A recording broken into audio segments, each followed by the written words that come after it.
하나님의 은혜와 평강이 오늘도 저와 여러분 가운데 가득 넘치길 바랍니다. 하나님께서 저와 여러분을 꽉 붙들고 계십니다. 성가대 연습이 있어서 그런가 많이 나오시니까 참 좋네요. 항상 이렇게 많이 나오면 좋겠습니다. 참 행복할 텐데요. 네. 그 3의 법칙이라는 실험이 있습니다.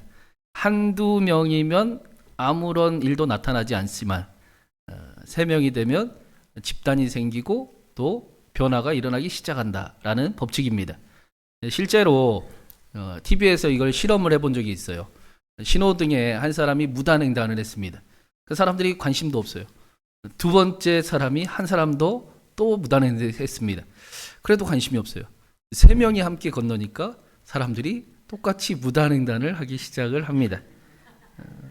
3명이 되면 우리라는 집단이 생기고 또 변화가 나타납니다. 그것이 좋은 일이든 나쁜 일이든 교회도 마찬가지입니다. 그래서 예수님께서 2-3 사람이 주의 이름으로 모인 곳에 나도 그 자리에 함께하리라 라고 말씀하셨습니다. 3 사람이면 변화가 일어날 수 있는 겁니다. 하나님의 나라를 꿈꾸는 사람 3명만 있으면 변화시킬 수 있습니다. 같은 행동과 같은 기도로 내가 사랑하는 곳이 변화됩니다. 그러면 구역별로도 뭔가를 해볼 수 있을 것 같습니다. 그렇죠? 갑자기 이제 부담스러워지기 시작했어요. 성교회별로도 충분히 하나님의 일을 할 수 있겠습니다. 실제로 저 어렸을 때는 그런 일들이 꽤 많았습니다. 신도회별로 함께 선교지를 정하고 함께 기도하고 선교지를 세워가는 일들을 실제로 안 해본 것 같이 그렇게 표정들을 하고 저를 바라보시는데 그런 일들을 충분히 했습니다. 3 사람이면 됩니다. 오늘 말씀에도 예수님께서 그리스도인의 책임에 대해 말씀을 하십니다. 십자가와 부활을 통해 그 놀라운 사랑과 능력을 보여주셨지만 동시에 그렇기 때문에 세상의 빛과 소금이라 그리스도인의 책임에 대해서 말씀하십니다. 사실 한국교회가 힘을 잃어버리고 또 영향력이 사라진 큰 이유 중에 하나는 영적 아이만 가득하기 때문입니다. 영적 청년과 영적 어른들이 있어야 될 텐데 모두가 영적 아이에서 벗어나려고 하질 않습니다. 이제 영적 아이가 좋습니다. 우리 교회가 그렇다는 이야기는 아닙니다. 우리 교회는 영적 아이에서 영적 청년, 영적 어른들로 변해가고 있습니다. 같이 기도하고 서로를 축복하고 또 같은 마음을 품고 하나님의 나라를 꿈꾸고 있습니다. 점점 더 우리에게 기독교 신앙은 우리를 새롭게 할 것이고 우리를 성숙하게 할 것이고 예수 그리스도를 닮아가게 할 것이며 하나님의 능력이 나타나게 합니다. 우리를 통해 그 일이 더욱 이루어질 줄로 믿습니다. 우리의 자녀들도 우리의 가정도 우리 교회도 우리의 사랑하는 이들이 영적 아이가 아니라 영적 어른이 되는 그 일에 우리가 동참할 것입니다. 예수님께서도 오늘 말씀에 그렇게 될 거야 라고 말씀하십니다. 저와 여러분이 그렇게 될 겁니다.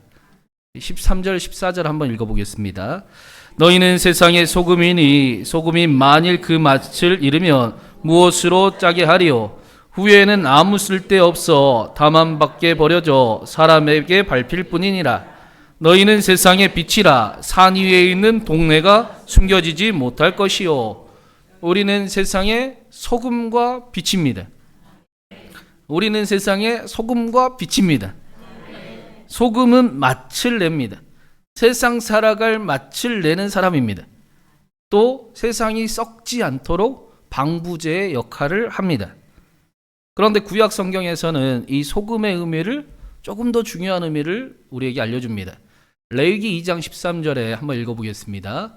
내 모든 소재물에 소금을 치라. 내 하나님의 언약의 소금을 내 소재에서 빼지 못할지니 내 모든 예물에 소금을 드릴지니라. 하나님과 언약을 맺을 때 반드시 소금을 쳐야 합니다. 소금이 반드시 들어가야 됩니다. 역대하 13장 5절도 한번 읽어보겠습니다. 이스라엘 하나님 여호와께서 소금 언약으로 이스라엘 나라를 영원히 다윗과 그의 자손에게 주신 것을 너희가 알 것 아니냐. 하나님께서 다윗과 약속을 맺으셨는데 그걸 소금 언약이라고 합니다. 그냥 언약이 아닙니다.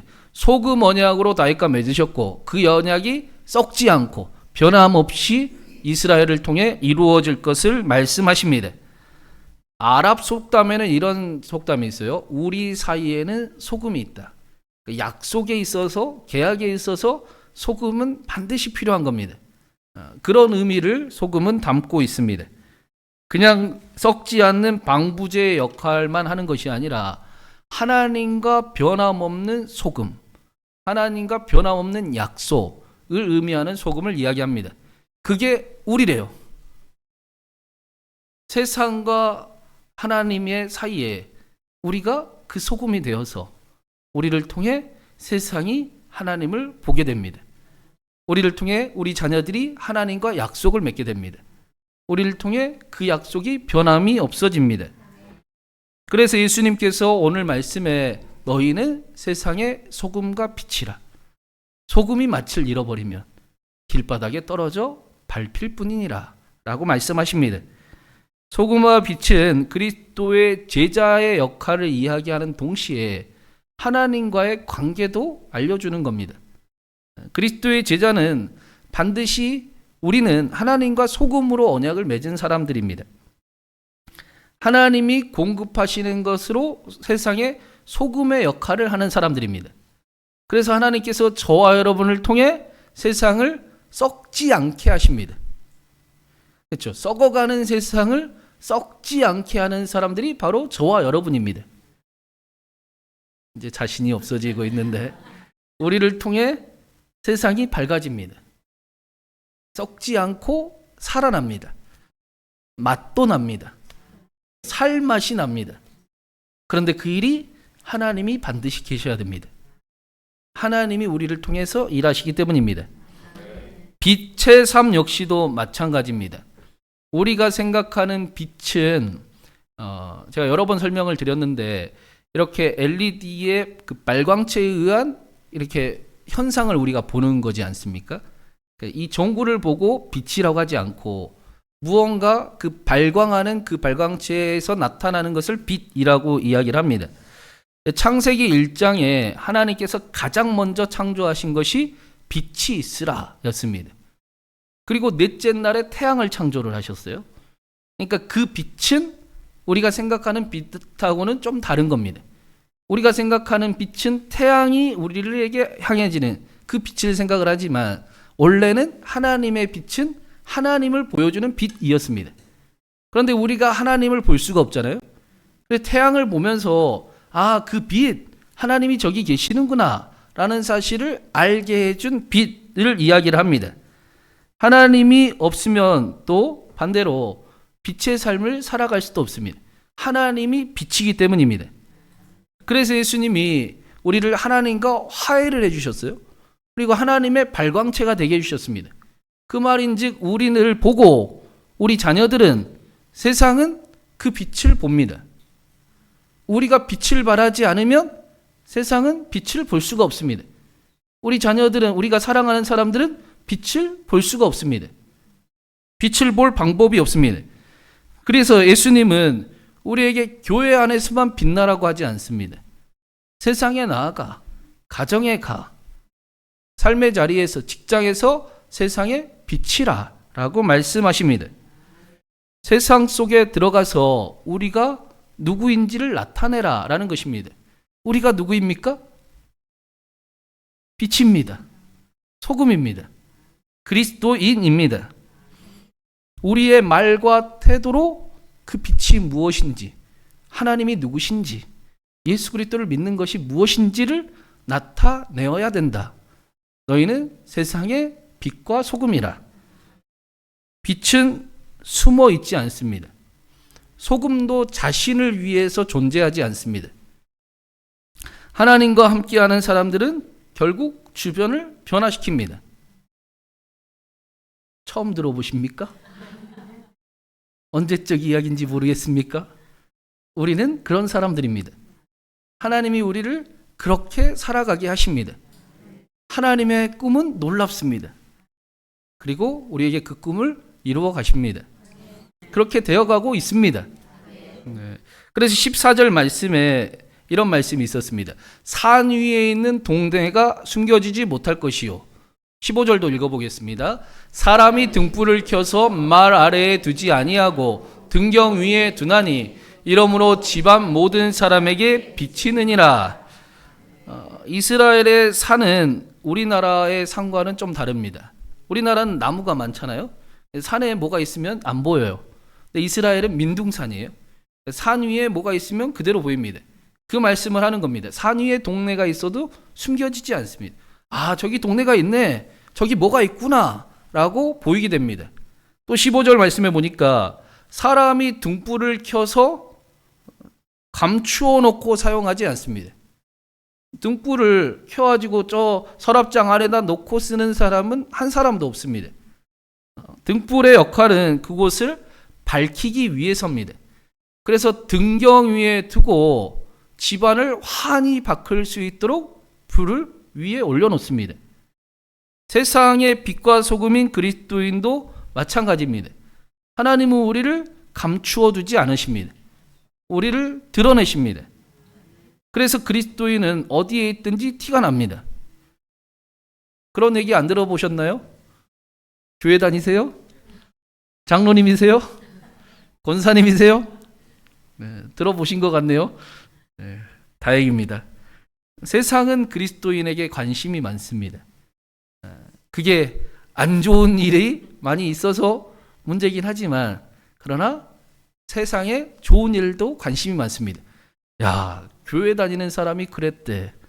교회 다니는 사람이 그랬대. 라고 이야기를 합니다. 할 수 있으면 좋은 일이 많이 드러나면 좋겠습니다. 제가 최근에 SNS에 팔로우를 한 부부가 있어요. 오늘 설교 준비하다가 생각이 났는데 이 부부가 제가 볼 때는 신혼부부 같아요. 아이가 없는 것 같은데 근데 주말마다 그 자기들의 돈으로 생활비를 쪼개서 꽃을 50송이를 삽니다. 그리고 이렇게 차에 용달 같은 데에 이렇게 길가에 나가서 그 안에서 생전부지 모르는 사람에게 이 꽃을 나눠주는 거예요. 한 송이씩. 그 사람을 행복하라고. 근데 그냥 나눠주는 게 아니라 거기다가 쪽지를 작은 편지를 씁니다. 당신은 너무 아름다운 사람입니다. 당신은 사랑받기에 충분한 사람입니다. 나는 당신을 축복합니다. 그렇게 축복하는 말을 사랑이 가득 담긴 말을 편지를 써서 이렇게 그 사람한테 선물을 주는 겁니다. 여러분 언제 꽃 받아보셨습니까? 눈을 돌리시는 게. 그 꽃을 생각지도 못했는데 받은 사람들이 얼마나 행복할까요?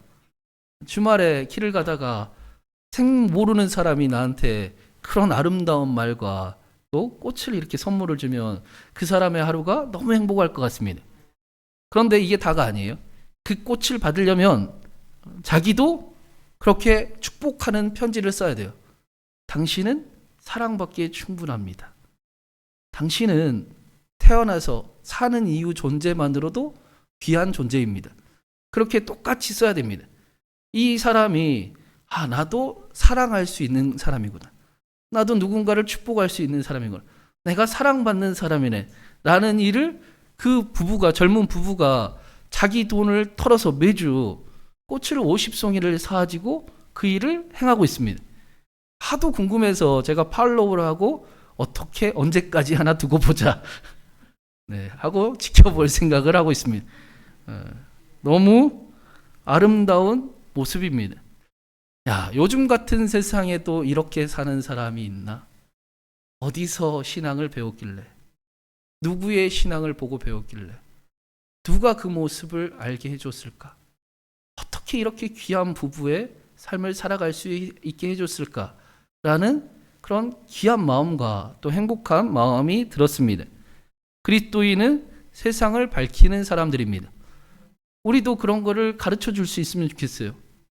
우리의 모습을 보고 우리 자녀들이 나중에 결혼을 하든지 또 지금 살아가는 동안 그렇게 아름다운 일들을 꿈꿀 수 있는 삶을 살아갈 수 있으면 좋겠습니다. 우리를 보고 그 삶을 배워서 쉽지 않겠죠.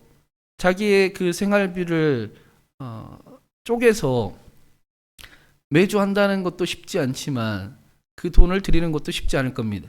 근데 그렇게 아름다운 삶을 살아갈 수 있는 가정을, 또 사람들을, 영적인 청년들을 만드는 저와 여러분이 될 수 있으면 너무나 좋겠습니다. 저와 여러분을 통해 하나님은 세상을 아름답게 빚어 가십니다. 16절에서도 예수님이 똑같이 말씀하세요. 우리 한번 같이 읽겠습니다. 이같이 너희 빛이 사람 앞에 비치게 하여 그들로 너희 착한 행실을 보고 하늘에 계신 너희 아버지께 영광을 돌리게 하라. 우리의 빛을 사람 앞에 비추라 라고 말씀합니다. 그런데 중요한 것은 사람들이 나를 보는 것이 아니라 하나님을 보게 됩니다. 빛은 자기를 드러내는 것이 목적이 아닙니다. 빛은 사람들을, 다른 것을 부려 보이게 하는 것이 목적입니다. 우리의 신앙도 마찬가지입니다. 나를 드러내는 신앙은 신앙이 아닙니다.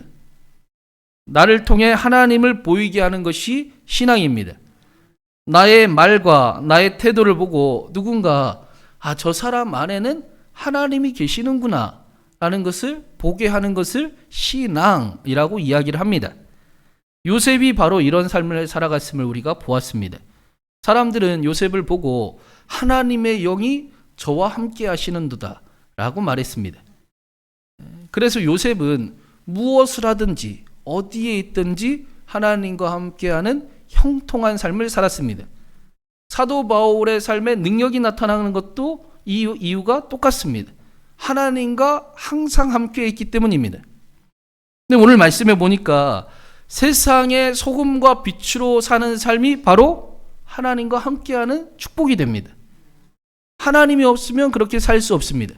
반대로 우리의 삶에 매너리즘이 생기고 우리의 신앙이 하나님이 계신지 안 계신지 모르는 그런 신앙의 모습을 띠는 이유는 우리 삶에 전도가 사라지고 선교가 없어졌기 때문입니다. 하나님을 전해야 될, 하나님이 계시는지 안 계시는지 확인해야 될 이유가 사라져 버렸기 때문입니다. 또 반대로 우리가 하나님의 소금과 빛으로 사는 삶이 우리에게 하나님과 함께하는 축복이 됩니다. 우리의 신앙이 살아나는 축복이 됩니다. 매너리즘에 빠지는 그런 신앙이 아니라 점점 더 예수님을 사랑하는 축복이 됩니다. 그래서 예수님께서 소금과 빛의 삶을 살아가라. 날마다 살아가라. 한 번만 살아가는 것이 아니라 날마다 너희는 세상의 소금과 빛이니라 라고 말씀하시는 겁니다. 사랑하는 여러분, 우리는 영적 아이가 아닙니다. 우리는 영적 아이에서 이제 벗어난 사람들입니다. 사람들은 우리를 통해 예수님을 알게 될 겁니다. 우리의 자녀들도 우리를 통해 예수님을 보게 될 겁니다. 우리가 아름다운 삶, 우리가 꿈꾸는 삶을 우리 자녀들에게, 또 사랑하는 이들에게 보여줄 수 있기를 바랍니다. 이 일이 부담이 아니라 우리의 꿈이 되고 우리가 영적 어른이 되어서 영적 아이를 기르고 사람을 세우며 그렇게 아름다운 사람들이 많아지는 우리의 삶의 자리가 되기를 간절히 바랍니다. 하나님께서 그렇게 하신다라고 약속하십니다. 날마다 하나님과 함께 그 꿈을 꾸고 그렇게 아름다운 삶을 만들어가는 우리 신광교회가, 또 우리 신광교회 구역구역이 되기를 주님의 이름으로 축원합니다.